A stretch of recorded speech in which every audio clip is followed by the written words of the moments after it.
Je me souviens encore du jour où tout a commencé, comme si l'air lui-même avait changé de couleur. J'ai 25 ans et je vis seule dans une maison qui appartenait autrefois à mes parents. Le silence y est devenu mon compagnon habituel. Les journées s'écoulent avec une lenteur presque confortable, entre le jardin, les vieux livres et les longues soirées où je regarde les lumières s'éteindre une à une dans la rue. Je n'attendais rien de particulier de la vie, ou peut-être que je n'osais plus attendre. Un matin, le bruit d'un camion a brisé ma routine. En regardant par la fenêtre, j'ai aperçu des cartons empilés devant la maison voisine, restés vides pendant plusieurs mois. L'arrivée d'un nouveau voisin a réveillé en moi une curiosité discrète. Je l'ai observé de loin pendant qu'il déchargeait ses affaires.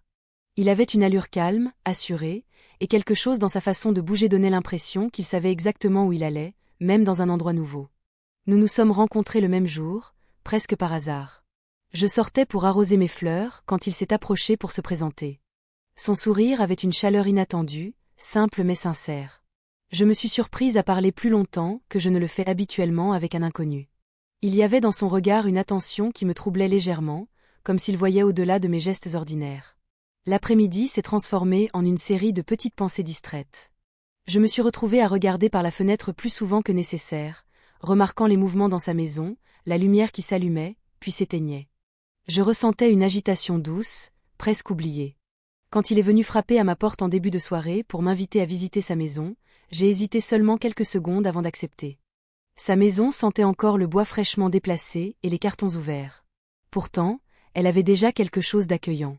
Il m'a montré chaque pièce avec une fierté tranquille. La façon dont il parlait de ses projets pour cet endroit me donnait l'impression qu'il ne s'agissait pas seulement d'une maison, mais d'un nouveau départ. Je me suis sentie étrangement incluse dans cette vision, même si je savais que cela n'avait pas vraiment de sens. Le temps a glissé sans que je m'en rende compte. Nous avons partagé un repas simple qu'il avait improvisé. La lumière du soir a lentement laissé place à celle des lampes, plus douce, plus intime. Je ressentais une chaleur inhabituelle, une sensation de proximité qui me rendait à la fois nerveuse et étonnamment sereine. Chaque geste devenait plus lent, chaque regard semblait durer un peu plus longtemps que nécessaire. À un moment, je me suis rendu compte que la nuit était déjà bien installée. Je pensais rentrer chez moi, mais l'idée de traverser seule l'obscurité me paraissait soudain moins attirante que de rester encore un peu.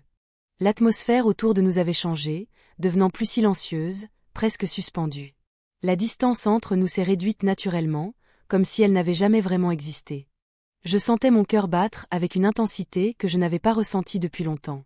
Sa présence dégageait une assurance rassurante.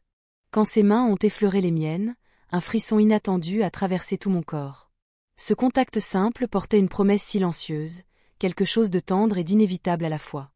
Je n'ai pas résisté à cette sensation qui m'entraînait doucement hors de ma solitude habituelle. La soirée s'est transformée en un moment hors du temps. Les murs semblaient garder nos secrets, et la lumière tamisée rendait tout plus irréel.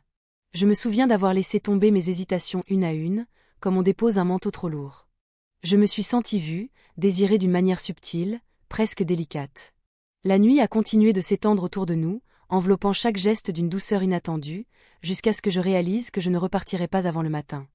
Je me suis réveillée avant lui, enveloppée dans un silence que je ne reconnaissais pas. La lumière du matin filtrait à travers les rideaux, dessinant des lignes dorées sur les murs inconnus.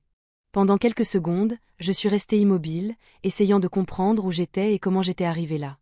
Puis les souvenirs de la veille sont revenus lentement, comme une vague douce mais inévitable. Une chaleur discrète s'est installée dans ma poitrine, accompagnée d'un mélange étrange de sérénité et d'inquiétude. La maison semblait différente au lever du jour. Moins mystérieuse, plus réelle. Je me suis levée avec précaution, observant les objets autour de moi. Tout parlait de lui, de ses goûts simples, de son besoin d'ordre. Il y avait quelque chose de rassurant dans cette organisation. Cela contrastait avec le tourbillon silencieux qui agitait mes pensées. Je me suis approchée de la fenêtre. Mon propre jardin était visible à travers les branches nues des arbres.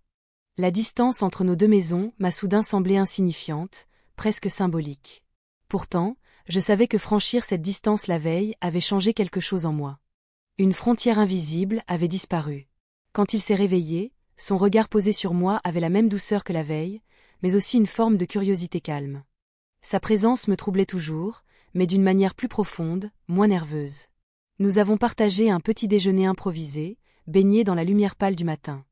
Les gestes restaient simples, mais chaque mouvement semblait chargé d'un sens nouveau. Je ressentais une proximité silencieuse, qui ne demandait aucune parole.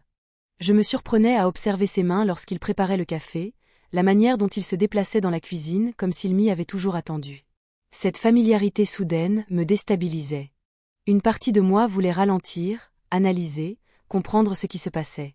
Une autre partie, plus instinctive, préférait se laisser porter par cette sensation inattendue de connexion. Le temps s'écoulait doucement, et je réalisais que je ne ressentais aucune urgence de rentrer chez moi. Pourtant, l'idée de rester me paraissait presque irréelle. Je me sentais suspendue entre deux versions de ma vie. L'ancienne, faite de solitude tranquille, et cette nouvelle, imprévisible et troublante. Dans l'après-midi, nous avons décidé de marcher dans le jardin derrière sa maison. L'air était frais, chargé de l'odeur de la terre humide. Nous avancions lentement, parfois trop proches pour être considérés comme de simples voisins, mais sans jamais franchir une limite visible. Cette tenue rendait chaque geste plus intense, chaque frôlement plus significatif. À un moment, il a posé sa main dans le bas de mon dos pour me guider à travers un passage étroit entre deux arbres.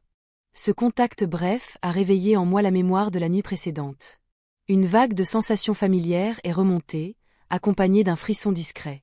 Je me suis rendu compte que je ne regrettais rien, et cette pensée m'a surprise par sa clarté. Le soleil commençait à descendre lorsque nous sommes retournés vers la maison.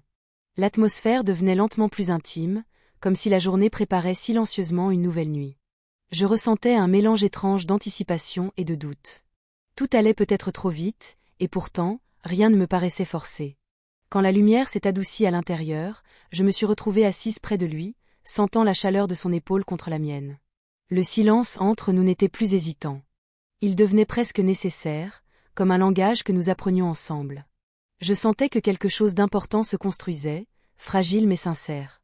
La soirée avançait, et avec elle revenait cette proximité enveloppante qui m'avait fait oublier le temps la veille.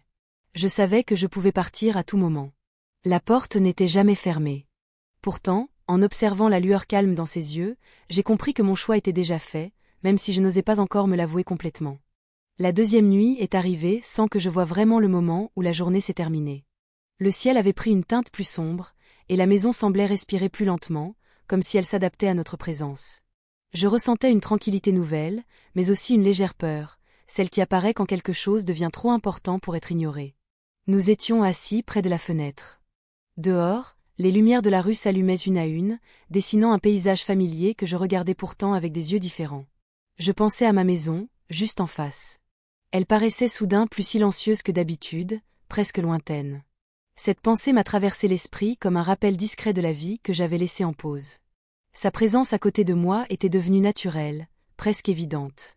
Je remarquais la façon dont il me regardait parfois, comme s'il essayait de comprendre mes pensées sans poser de questions.